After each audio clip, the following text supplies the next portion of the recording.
ಮೈಸೂರು ಜಿಲ್ಲೆಯ ಕನ್ನಡ ಸೇನೆಯ ವತಿಯಿಂದ ನೂತನ ವರ್ಷದ ಕ್ಯಾಲೆಂಡರ್ ಬಿಡುಗಡೆ ಕಾರ್ಯಕ್ರಮವನ್ನು ಹಮ್ಮಿಕೊಳ್ಳಲಾಗಿತ್ತು. ವಿಜಯನಗರದಲ್ಲಿರುವ ಯೋಗ ನರಸಿಂಹಸ್ವಾಮಿ ದೇವಸ್ಥಾನದಲ್ಲಿ ಮಾಜಿ ಶಾಸಕ ಎಂಕೆ ಸೋಮಶೇಖರ್ ಕ್ಯಾಲೆಂಡರ್ ಬಿಡುಗಡೆಗೊಳಿಸಿದರು. ಇದೇ ಸಂದರ್ಭದಲ್ಲಿ ಕೆಆರ್ ಕುಮಾರ್, ಎಂಯು ಶೈಲಜಾ, ವಿಜಯ್ ಕುಮಾರ್, ಮಲ್ಲೇಶ್, ಸಿದ್ದರಾಜು, ಕೆರಾಜು, ಕಮಲ ನಟರಾಜು, ಗೀತಾ, ಶಶಿಕಲಾ, ಯಶೋದಮ್ಮ, ಅಶ್ವಿತಾ ಸೇರಿದಂತೆ ಹಲವರು ಉಪಸ್ಥಿತರಿದ್ದರು.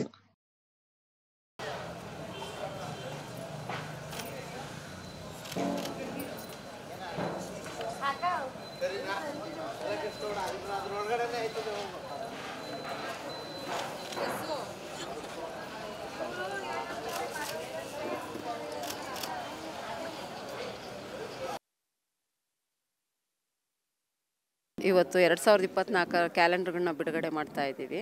ನಮ್ಮ ಕೆಆರ್ ಕುಮಾರ್ ನೇತೃತ್ವದಲ್ಲಿ ಈ ಕನ್ನಡ ಸೇನೆ ಕ್ಯಾಲೆಂಡರ್ನ ಬಿಡುಗಡೆ ಮಾಡ್ತೀವಿ. ಅವರು ಏನೋ ಒಂದು ಕೆಲಸ ಇರೋದ್ರಿಂದ ಬರೋಕ್ಕಾಗಲಿಲ್ಲ.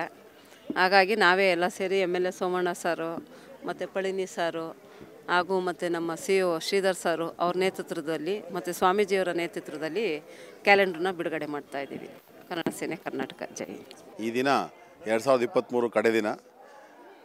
ಬರುವ ವರ್ಷದಲ್ಲಿ 2024ಕ್ಕೆ ಸಮಸ್ತ ಕನ್ನಡ ನಾಡಿನ ಜನತೆಗೆ ಒಳ್ಳೆಯದಾಗಲಿ ಅಂತ ಕೇಳ್ಕೊಂಡು ದೇವರಲ್ಲಿ ಇವತ್ತು ಕೇಳಿಕೊಂಡು ಕನ್ನಡ ಸೇವರು ಇವತ್ತು ಕ್ಯಾಲೆಂಡರ್ ಬಿಡುಗಡೆ ಮಾಡಿದರು.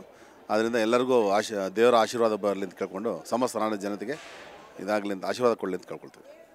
ಸಮಸ್ತ ಕನ್ನಡ ಜನತೆಗೆ ಹೊಸ ವರ್ಷ ಶುಭಾಶಯವನ್ನು ಕೋರುತ್ತಾ ಮೈಸೂರಿನ ಕನ್ನಡ ಸೇನೆ ಸಂಘ ಸಂಸ್ಥೆ ಮನುಷ್ಯನಿಗೆ ಜೀವನದಲ್ಲಿ ದಿನಚರಿ ಆಗು ಹೋಗುಗಳು ಬಹಳ ಮುಖ್ಯ. ಅಂಥ ಎಲ್ಲ ವಿವರವನ್ನು ಒಳಗೊಂಡಂತಹ ದಿನಚರಿಯಿಂದ 2024ನೇ ಇಸವಿ ದಿನಚರಿಯನ್ನು ಕನ್ನಡ ಸೇನೆಯವರು ತುಂಬ ವಿಶೇಷವಾಗಿ ತುಂಬ ಸುಂದರವಾಗಿ ಮುದ್ರಣ ಮಾಡಿ ಇವತ್ತು ನಮ್ಮ ಸೋಮಶೇಖರ್ ಸಾಹೇಬ್ರ ಕೈಯಿಂದ ಬಿಡುಗಡೆ ಮಾಡಿದ್ದಾರೆ.